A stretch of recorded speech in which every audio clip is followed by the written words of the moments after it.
I'm more concerned with the human condition and how we can improve it. That's the question. The answer? Evolve.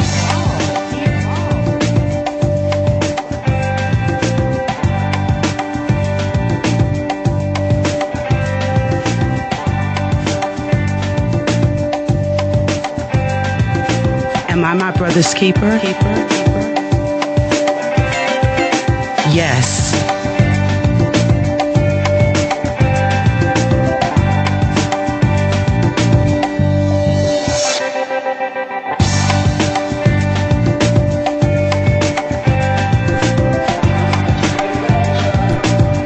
Good morning, Columbia, South Carolina, and of course to everyone who is listening to us via the web. Welcome to Evolve, and I am your host, Tazima, on this Friday morning. And this Friday morning, it is absolutely gorgeous outside. The wind is blowing. It's a pretty day. Well, you know, they say any day above ground is a good day. But, I mean, it's just absolutely beautiful today, which is really good because I've got a really beautiful friend. And you guys know her also as my yoga teacher, Pamela Meriwether. And today our yogic moment is going to be a yogic hour. And so I'm very, very happy about that because I have no idea where the conversation is going to go. But I know Pam well enough that wherever we go, it's going to be good. So I'm really excited about this. So like you, I'm going to hear for the first time today what we're going to be talking about. And let me introduce you all to Pamela. Thank you so much for coming in the studio today. Thank you, Jazima. It's so wonderful to be here. And taking a whole yogic hour with us. We need it. We do, don't we? We really need, I know I need it.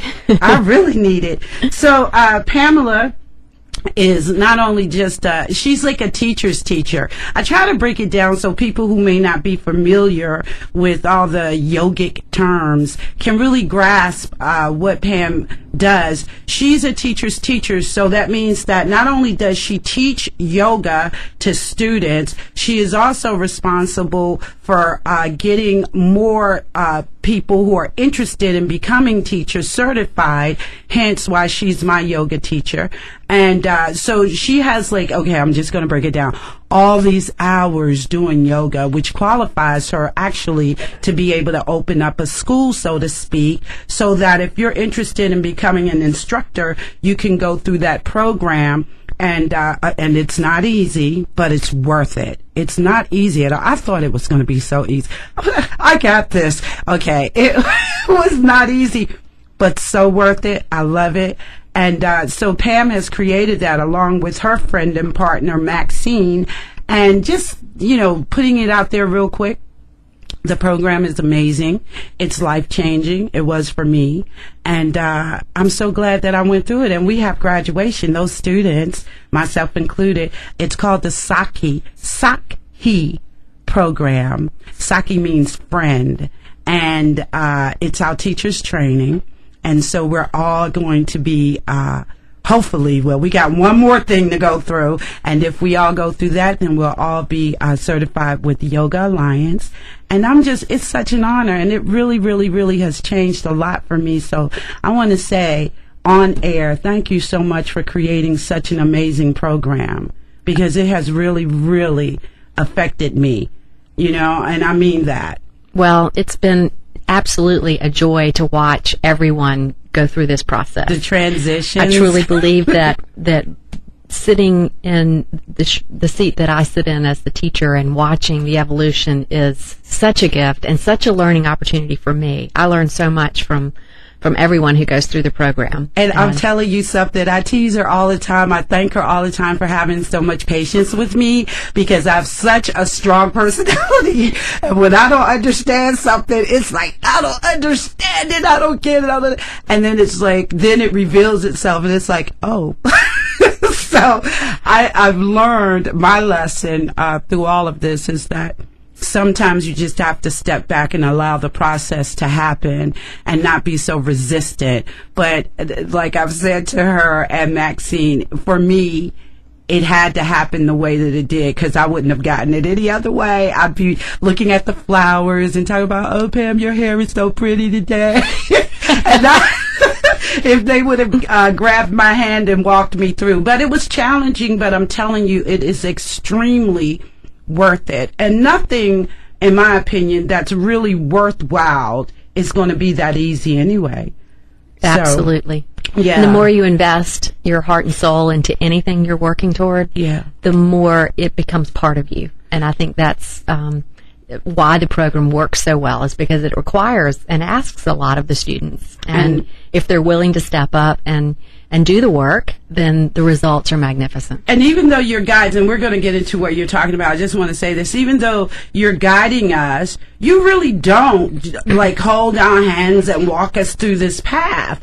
You guide us. You're there like if we hit a brick wall, and you really have to hit a brick wall, because they're not just going to pick you up and be like, oh, Tazima, it's okay, see, just breathe. No, you're responsible, but they're there. They're there to help us. And that's the part that I think is so amazing, because it allows each individual to find themselves on the journey, to find out who they are as they take this journey. So you're not telling, for instance, you didn't tell me who I was, or, oh, Tazima, this is who you are on this path, or this is how you're going to, you didn't tell me any of that. You give us the information, and now we have to we literally will figure out, oh, wow, really? This is me. Or, oh my gosh, the light bulb comes on. But I just don't see how it could be any other way. You're so right, because I believe the best yoga teachers are the ones that don't tell you what to do and how to do it, per se, for your own journey, but they're directing you towards your own inner teacher. Right. So that you become more self-reliant rather than dependent on someone else in your journey. And that takes me to this axiom that my teacher told us way, way, way back when I first started my spiritual journey. And she said that the best teachers are not the ones with the most students. The greatest teachers are the ones who help create more teachers. Isn't that powerful? Beautifully said, yes. Yeah, the ones who help create more teachers. So, Miss Pam, what are we going to be talking about today? We're going to be talking about how not only yoga, as most of us think of it in terms of the asanas, which are the postures, the physical things that we do with our bodies, but also meditation, how the two of those help to heal us. And when I say heal us, I mean not only on a physical level, but on an emotional, mental, and spiritual level as well. So we've all got healing that we need, whether it's that we've been diagnosed with cancer, something very serious, or whether we've had our hearts broken, or purses snatched. Exactly. We've all got healing that needs to take place. And in our Western traditional way of looking at healing, we tend to compartmentalize things and think, oh, well, it's just a physical thing that we've got to address. And if it's a physical thing, then, oh, it's just the liver or whatever it is. We don't think of the whole body. Right. And we don't think of the holistic person as a body, mind, and spirit. And the beautiful thing about yoga and meditation is that they address the whole being. And so when we're healing, we're actually healing on all levels. And there's some really wonderful scientific studies being done now, thank goodness, that will sort of bridge this gap, I think, between Eastern and Western understanding and approach to healing. And I wanted to share some of that information with you now, because I just think it's so powerful. I've worked a lot with cancer patients who are in all levels of both diagnosis and treatment, and many of them survivors now. And so there are definitely unique needs to everybody. I mean, not any person should walk into just any yoga class and think that just because it's yoga, it's going to help them. Right. So there are things that we need to know and make wise choices about what things will help us. But the thing that we could all start with is meditation. And there aren't as many risks, obviously, with meditation as you would be with doing certain physical things with your body, depending on what shape it's in. But meditation, just to start out with, has been shown to really help the rational part of the brain. And this is the frontal cortex, and it's the part that's in charge of our willpower.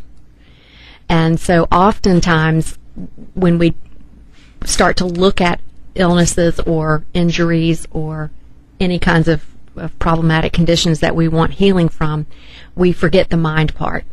Right. But by changing the emphasis on what's happening in the mind and by restructuring the pathways of how things move in the mind, then we can begin to change our response to what's happening.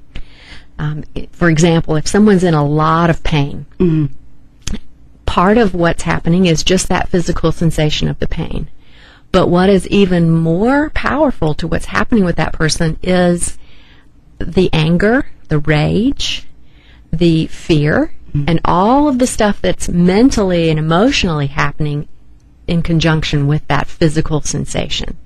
So what meditation can do is it won't necessarily make the physical sensation go away, but what it can do is change our response to pain so that we begin to view it differently, detach ourselves from it, and see it more as something we're experiencing in the body, but we don't have to necessarily be entangled in it in our minds. You know, I remember in class we were talking about, excuse me, we were talking about there was this guru, I can't remember his name, who was diagnosed with I think it was cancer and was in a lot of pain. Yes. Or should have at least been in a lot of pain based on the type of cancer he had.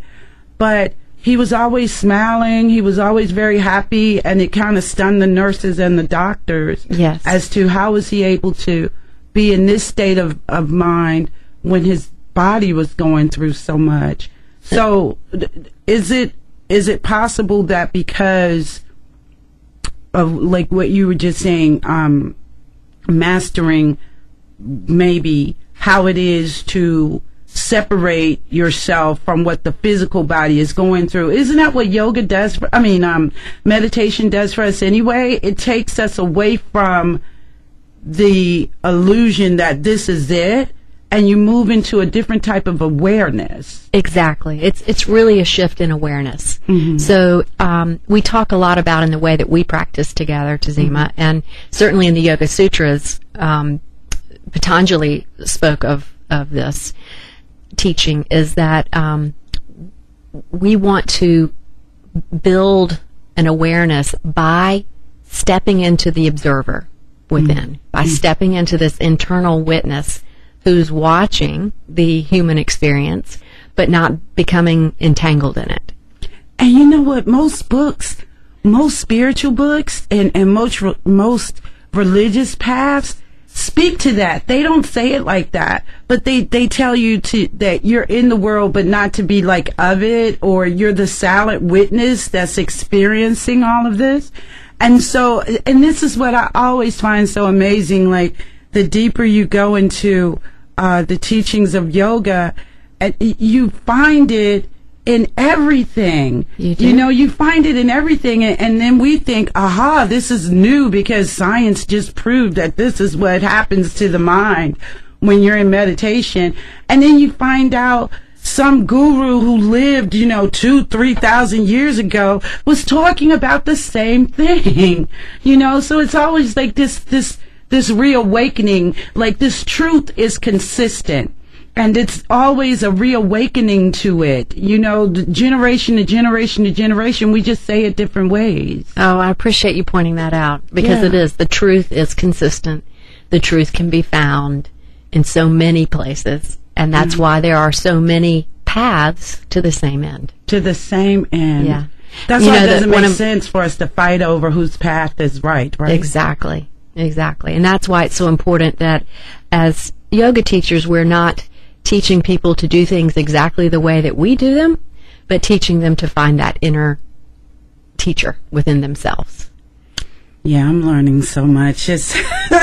So how does yoga, you started off saying that you want to be able to show how the practice of yoga and meditation can really help you in whatever areas you may be struggling with right now. So that person like for me, I'm really having a problem constantly talking about when I was robbed, because I feel like now every time I speak about it, I'm just bringing that energy back, and I don't want to carry that. But there's also that part of me that feels like it can be used as an example for others. So, I went through the whole anger phase where I was really, really angry about what happened.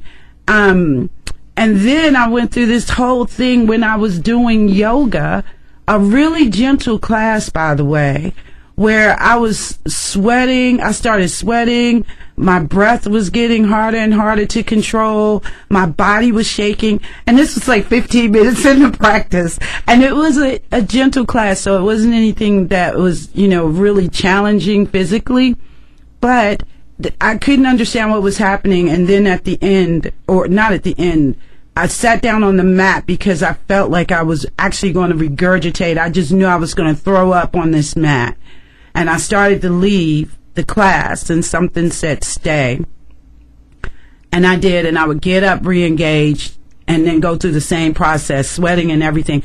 And then it dawned on me that the energy of that robbery was sitting in the base of my stomach, because the instructor was telling us, I want you to inhale and pull all the energy up from the base of the belly, and it comes up into the chest, and we kind of breathe it out, and so then it made sense why my breathing was getting harder, and anyway, so at the end I found myself, and it's hard for me to say this, but it was almost like I had this silent weeping going on, and I felt really bad for the young man. I really felt bad for him. Then I felt bad for me. Then I felt bad for us and the way our paths crossed. And then it was like, we've got choices, and I can hold on to this anger and my ego and my pride, or I could just forgive him and have more compassion for the entire situation. Mm-hmm. Because the truth is, I didn't say this before, what I realized on that mat was when I was his age, maybe even a little later in life, I was him. I might not have been going around robbing people like that, but I was stealing other things from them, like emotions, their idea of love, their idea of trust, because I couldn't trust, so I was him. I was the thief too, and that's why I was crying for myself.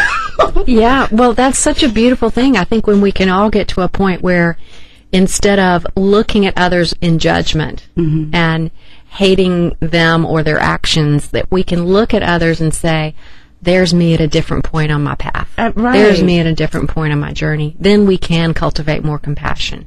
But I did want to address, and I think you're making such beautiful points, and I love that you're sharing this process that you've gone through with this, because I think we talked about this a little bit last week, but we can't suppress emotions that we don't like. Mm-hmm. So whether it's fear or anger or sadness or pain, whatever these emotions are that come up, it's okay to have them. That's part of being human. Mm-hmm. And that's part of the divine. All of it is the divine. So it's better and healthier if we can let ourselves have these emotions, feel them, experience them. What we need to do when we're having them is to make sure that we're not going to use them in any harmful way. So get a punching bag if you need a punching bag, or go for a long run, or whatever it is that helps you to feel the emotion, experience it, and then let it move through you. Because the research is showing that if we can feel emotions and sit with them and experience them, they will leave us. And it's when we don't do that, we suppress them and we think, oh, I shouldn't have anger, I shouldn't have fear, I shouldn't have these things. We push them down into our tissues, and then they start coming up. They make us nauseous. They make us, have illnesses or get injured or whatever it is. And then the other part that we don't really talk about, people who have no emotions at all, we call them psychopaths, because they have no way of connecting with any emotion, so they can do some of the most horrific things and have no conscious, nothing is attached to it because they have no emotions. So if nothing else, we know that under normal circumstances, because there's always an exception to the rule, we're all wired to have these emotions. But I think it's like you said, it's what we do with them, and being able to, because a lot of people responded when I wrote about it on the blog that I send out once a month through this email campaign. And people was coming to the studio, and several of them was saying they appreciated my honesty about it. And it reminded me of something you said. One girl said she feels guilty whenever she gets angry about something, because on this yogic path, you have this tendency to think that, you know, I'm now walking in the light, and to get angry is just, you know, that's too human or too lower nature. And so she always ends up feeling really bad if she gets angry, which I was explaining to her, which compounds the situation. Oh, yes. So it's like, you know, and what you're saying, and what it made me think about what you were saying last Friday on the show, it is a normal response. Now, I think what yoga eventually does is that you may not, for instance, if I wouldn't have been practicing yoga, I think I would still be angry today. Yes. You see? And I'll just jump in here and say, and I think part of that is, and I want to include this and emphasize this, that under the umbrella of yoga includes meditation. Right. So what's happening when we meditate and we bring more blood flow to this frontal lobal area is this is the area that we're feeding that is responsible for joy and happiness and compassion and willpower I mentioned. Mm-hmm. And it is then reducing the part of the brain, taking, you know, flow and energy away from the part of the brain that is responsible for the anger and the depression and anxiety and all of those things that will crop up. So, you know, you think about it, what do you want to feed? Do you want to feed that part of your brain? Right. Or do you want to feed this part that has responsible for joy? And so when you meditate, every time you do it, you're feeding your joy. And that's what it comes down to. You have the choice. You can choose, because often we think we don't have choices. I don't have a choice. I don't have time to do this. I don't have a choice. But you do. You always have choices. And the more I get into this, the more amazed I am at just our lives and how everything is just like interconnected. Mm-hmm. You know, it's just amazing if you just step back and watch that. And these tools that you come with naturally to help you navigate all of this. It's like you are fully complete, but it's like this secret, you know, in the beginning, like you have to go and look for the gift. It's there. It's like when you were a kid and you didn't know what you were going to get for Christmas, but you knew that you might get something. So you're excited about it and stuff. And maybe you have to look under the tree and look everywhere else, or even a birthday gift. You know, you're looking for it, and then finally you find it, and it's that awe feeling that, wow, you know, here it is. That's what I'm thinking about when it comes down to this practice. It's there. Yes. It's a tool to help us navigate the whole meditation aspect. But talk about how, because a lot of people, including myself, have problems meditating. They have problems quieting the mind, sitting still for 30 minutes, 15 minutes, or an hour.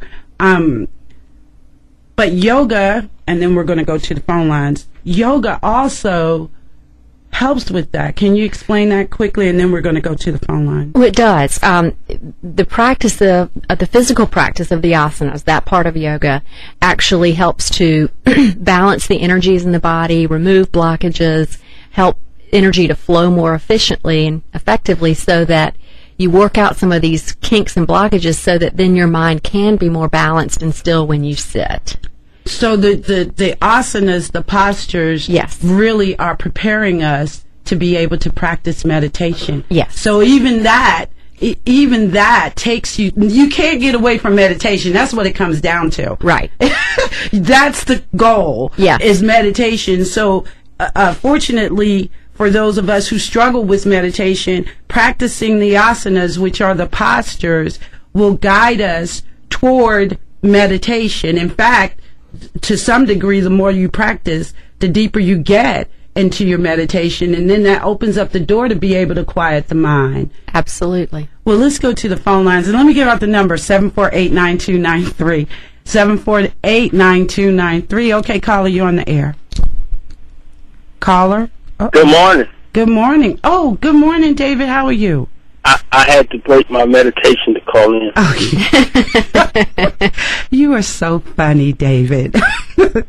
I try so hard. It's not hard being me. I mean, it's so hard being me. I'm sorry. Yeah. So I'm listening, and so I appreciate this information about meditation and being able to relax and take a moment to I would say to reflect. Mm-hmm. And so I know, hopefully, as we meditate, I heard you still talking about the little person and them snatching your belongings. Mm-hmm. And so hopefully you I said listen closely. I said you trying to bring yourself at one level too. It's like I was trying to visualize that too at the same time. So how is she trying to take responsibility for that? So that's interesting. But at the same time, I'm gonna continue to listen and hopefully meditate the seminar or something that I missed before that you had, the yoga thing. I hope you're gonna do this more than once a year or once or whenever. It's not the same guy that person will be able to or somebody will come through and help us with this. Oh, yeah. As a matter of fact, Pamela is going to be doing another workshop next month, and we'll talk about that briefly, which is really, really good as well. And we will have more classes on meditation and stuff, because I do think that that's extremely important. I didn't get it in the beginning. When she, from the very beginning, she told all of us, look, just sit on your mat, your seat, your chair, whatever, for at least 5 minutes. You just have to do it. And they seem like the longest 5 minutes in life, just trying to quiet the chatter. But the more I practice yoga, the more I understand the importance of it. And now it's becoming easier and easier to do. I'm not at a point where I'm doing the meditation, just the sitting and quieting the mind, but I am every day. But I am getting there because I'm doing meditation more now than I ever have. And so, yeah. And I think if the whole Congress and the whole president would meditate some here, we try to figure out this thing better than what's, out there. Some, maybe they're saying 5, 6, 7 days away, which, war is never the best, better, or if you even call this just more conflict that's about to take place. And so if somebody would step back and do a little yoga, maybe we can back up some of those ships that's in the Mediterranean. Yeah, right. Thank you, David. Thank you for saying that, too. Oh, you're welcome. All right, have a good one. Oh, you do, too. That is so powerful, because I believe that, too, that if more of us was doing meditation, and again, for those of us who struggle with the meditation, just if more of us was doing yoga, which ultimately is going to take you to meditation, I think that we would see a different world. Because we would understand that we really are each other at different points. And you said that to me. You said, Tazima, I'm you too. Okay, I'm you too. Because I always look at Pam and I'm just like, Pam is one of those really pretty girls that when you were in high school, you're just like, whatever. But then she was so cool. So everybody thought that she was like their best friend. She's my best friend, or I'm her best friend. She's one of those kind of people. And her spirit is just so, that combined with, she's physically pretty, and I harp on that, not to say that that's the only thing that matters with her, because it really isn't. That's just the physical part of her, but because her spirit is so real. And I have yet to hear her say any negative thing about anybody, and I always tease her and tell her, you know what, you would be the person talking to the person who just killed 50 people in the mall and making them feel, look, okay, you got to take responsibility for what you've done. You know what you did is wrong, and they would turn themselves in. I mean, I just believe that, and I think it's a gift when we have people among us that are able to just communicate to you that there's this other part of you that's so much more than what you let people see or what people see of you. So I thank you for that. But thank you, the caller Tazima. said something, and I want you to, if you can, touch on this. He said what I got out of it was with the young man who took my purse. He was wondering, well, how does he take responsibility for his own actions? Like by me being forgiving and having compassion for him, how does it get to him, the perpetrator of the crime? How does he take responsibility for his own actions? That's deep, right? It's very deep, and unfortunately, we have no control over what he does. Mm-hmm. All we can do is control our own response and try to live a life that is a good example. And I believe that plants seeds, whether you ever see any fruits of those seeds that are planted or not. I believe that somewhere down the road, your actions will make a difference to everyone around you. And that's where I'm at right now. I'm in this place now where there's this book called How Yoga Works. I don't know if you've read that. I have not, but I've been discussing it with another friend who's just read it. Oh my gosh, that book is unbelievable. It takes the Yoga Sutras and it just really breaks it down. But I'm in the part of the book now where it talks about these seeds that we all have, and these seeds cover everything. And when they come into maturity, then the result is some physical experience you end up having. So, for instance, if you have the situation was this captain has this really bad back problem, and for 5 years he's been dealing with this severe pain in his back, and this young girl is now his teacher. And so he's to this place now where he's open enough to hear what it is that she's really talking to. But she had to work with him through the asanas first just to get him to that place. And so what ultimately she's explaining to him that we have these seeds, and that so the moment you do something good or bad, a seed has been planted, not to mention the seeds you come with through being birthed here and all of this. And so ultimately what she's saying to him is that his back may be hurting as a result of some seed that's come fully into full manifestation, maturity. And that, so his thing is that, so if I did something wrong, you're telling me now, and I'm suffering 5 years with a bad back because I may have hit some guy in his lower back with my baton one time. And so what she's saying to him is that, in a sense, yes. And so he's like, well, then if that's the case, it's unfair. How are we ever supposed to balance this out? Right? How am I? So I'm paying 5 years for a bad back because of something I might have done when I was 20 years old, okay, and one time. And she was telling him that the way to balance it out is you have to plant the good seeds. And that, so the smallest act of kindness is now the seed. The smallest act of giving is now the seed. And this is what balances out the whole experience. But it doesn't mean that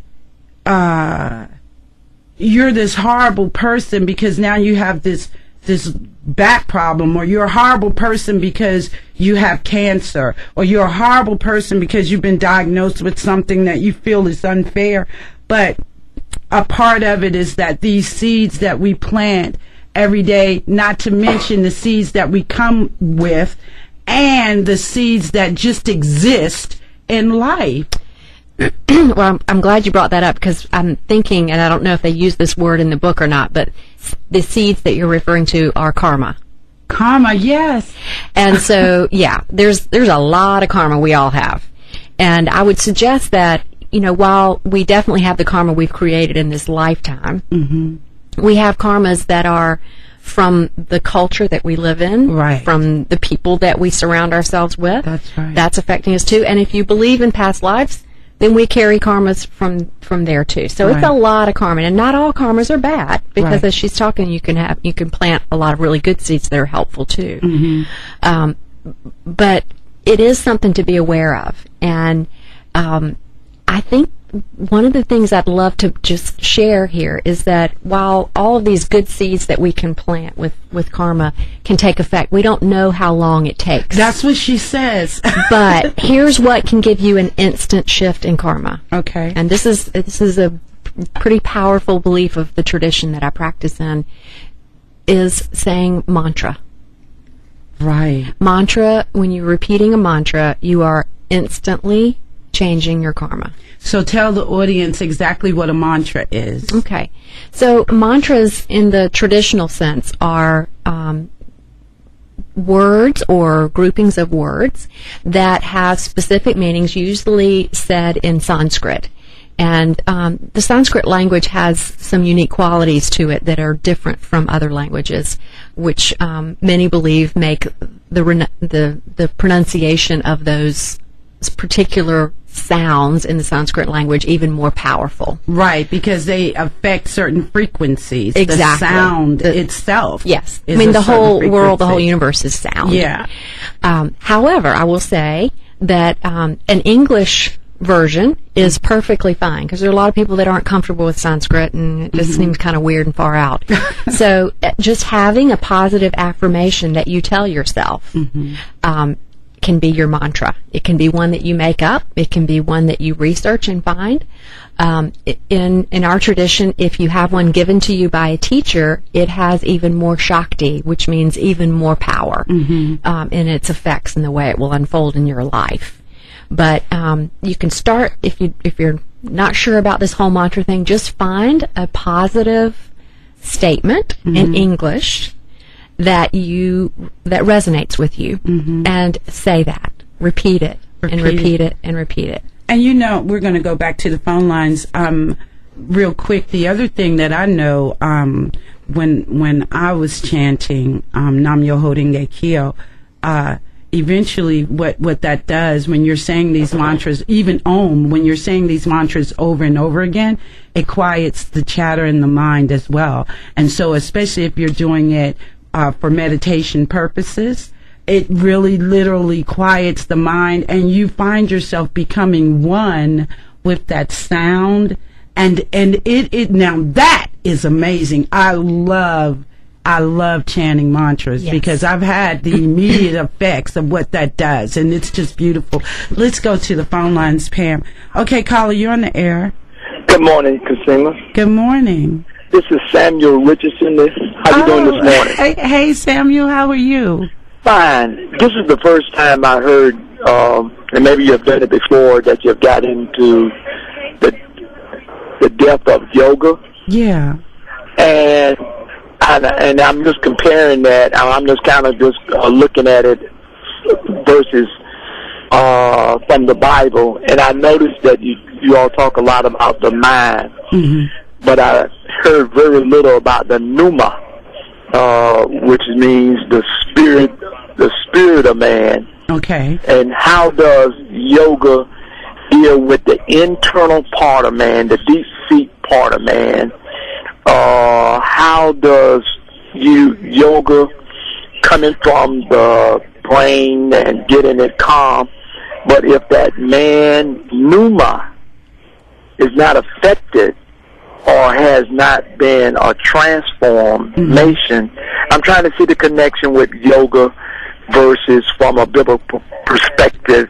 Yeah, and I think actually, I think that's a really good question, because now let me make sure so that I can have Pam respond. Your question is, we're talking about mentally what meditation and yoga can do for the mind in terms of calming it down or quieting and all of that. But what can it do for the spirit of man, who is based on biblical teachings, intrinsically evil, right?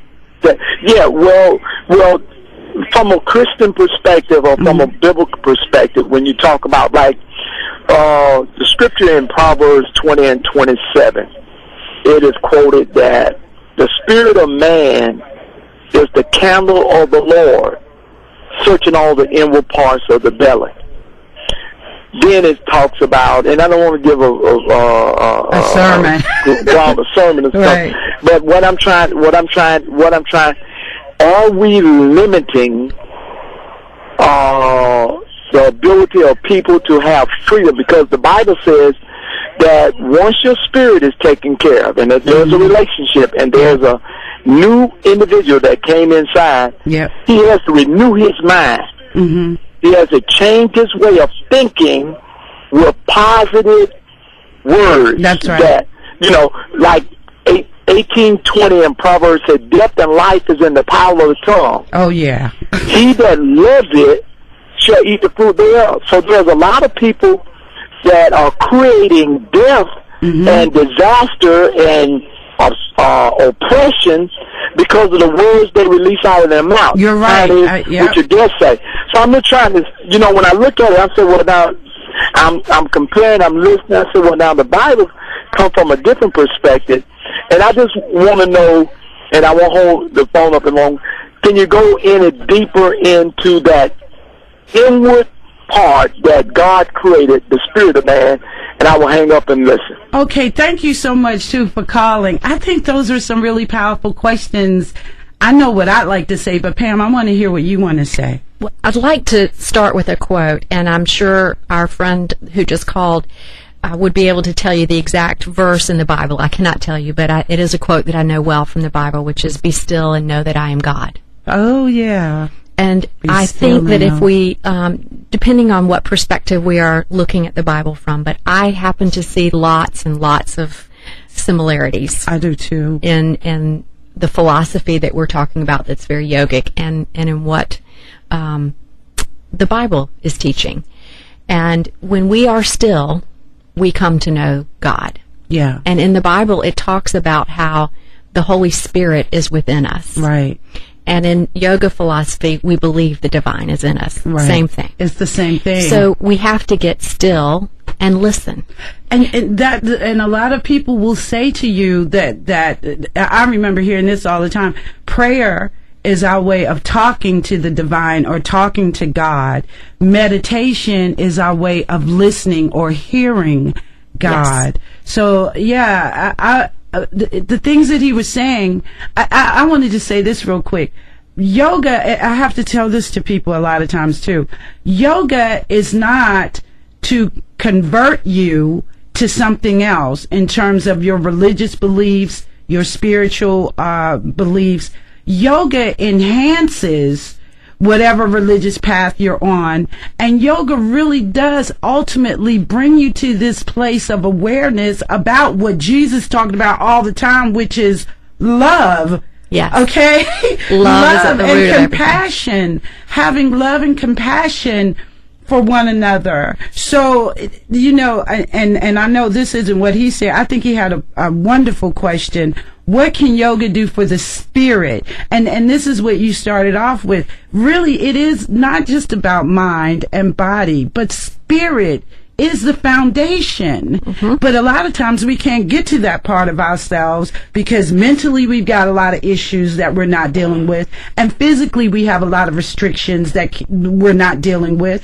And so if you can kind of begin working on those two things, which the asanas help you with on this physical level, the physical practice of yoga helps you with getting the mind and the body in tune, so to speak, so that you can open up and so that you can allow yourself to begin to meditate, so that you can quiet the mind, so that you can hear the Most High. And I'm telling you, my experience, especially with this robbery, I realized that young man was me.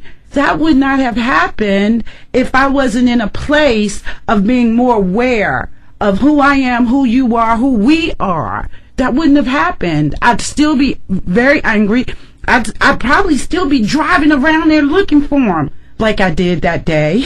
Mm-hmm. And so I just really, really want to reiterate that yoga is not a practice to convert you from whatever your religious path is, but it can certainly enhance it. Absolutely. And within the yogic approach, we are human body. we are human beings, and we recognize that. And so the way to the spirit that's within us, the way to the soul, is through the body and the mind. Mm-hmm. And so that's why the asanas are important. That's why meditation is important. But it's all leading us to the spirit. And there was one comment the caller made that I wanted just to make a point of. I believe he may have said something about becoming a new person. Mm-hmm.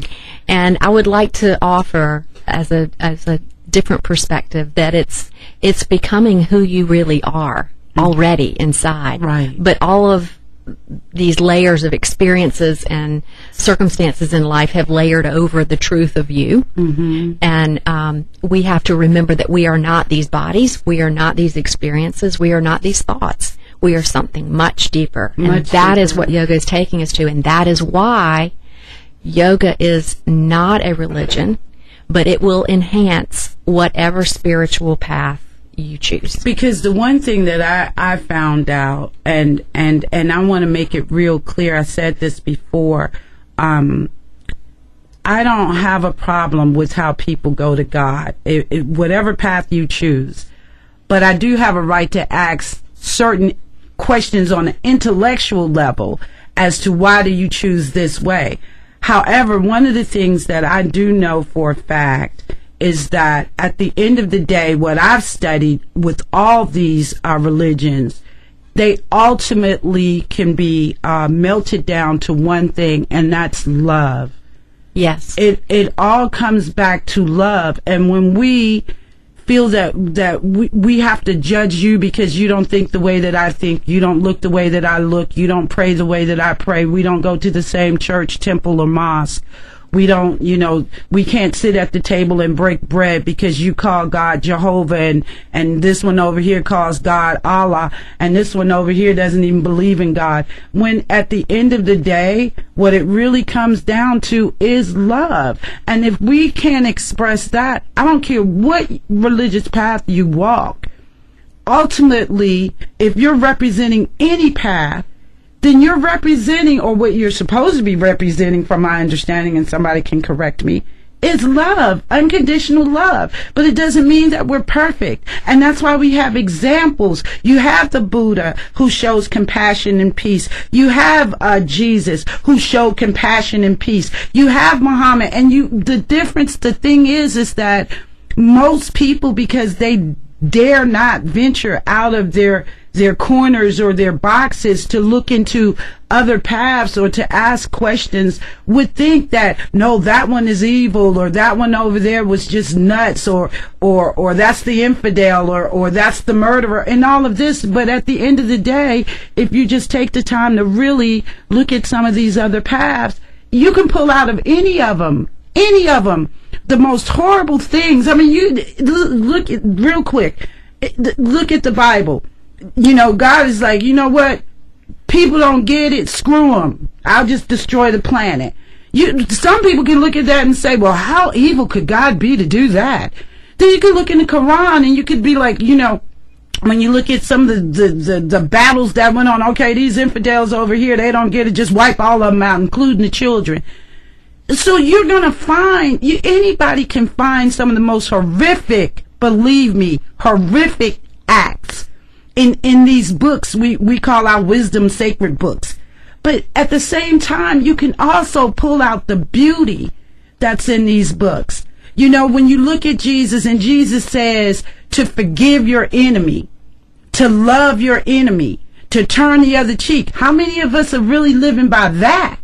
I mean, so at the end of the day, when it really comes down to it for me, I choose to see in all these paths the core, and the core is about love.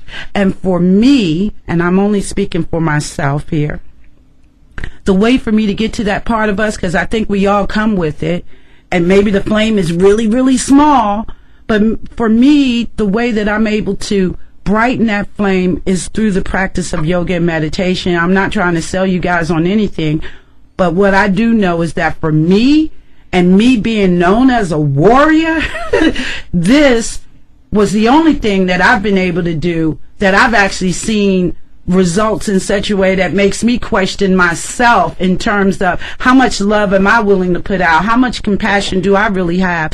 Nothing else did it for me. You know, I could intellectualize about it. I could tell you about all these books I've read. But in terms of actually having the experience, that didn't happen until I started practicing yoga. And in the Bible, I'll make another reference to what you're saying, Tazima. It clearly says that there's a light in each of us. Right. And that's, I think, what the point is here. And it says that in many religions you hear talk of the light. Yeah. And when you practice, the point is we're getting closer to that light. And when we get to that light, we realize the source of the light is love. Right. And so my response would be to the caller also is that the way you know if whatever you're doing in your life, whatever you're choosing to do in your practice toward a stronger spiritual life and towards being more of a spiritual person, the measure is, are you experiencing more love? Oh, now, that's so profound. I was sitting up here with a big Kool-Aid smile on my face. That is so profound, though, right? Yeah. That is so powerful. That is the question. Yeah. So, in yoga, we were talking about this earlier. You are not more advanced because you are able to get your big toe in your ear, right, or to do a handstand in the middle of the room, right, or any of those beautiful, wonderful, lovely postures that we see in the yoga magazines. That has nothing to do with how advanced you are. Right. It's how does the rest of your life look off the mat? It's where's the love? How much love is there? Oh boy, what a wonderful way. We've got like less than 1 minute. Isn't that something powerful for us all to? That's why I said I didn't know what we were going to talk about, but I knew that it would be worth it. So at the end of the day, that's the question. How much are we loving? When you look at your life, can you answer that? Like how much love do you have? You know, how much are you experiencing? How much are you giving? That is I think that's profound. If everybody just thought about that, like David said earlier, maybe we wouldn't have this impending, like it just seems like this other war that's going to happen. Maybe if we really all started asking ourselves, using love as the barometer, where are you?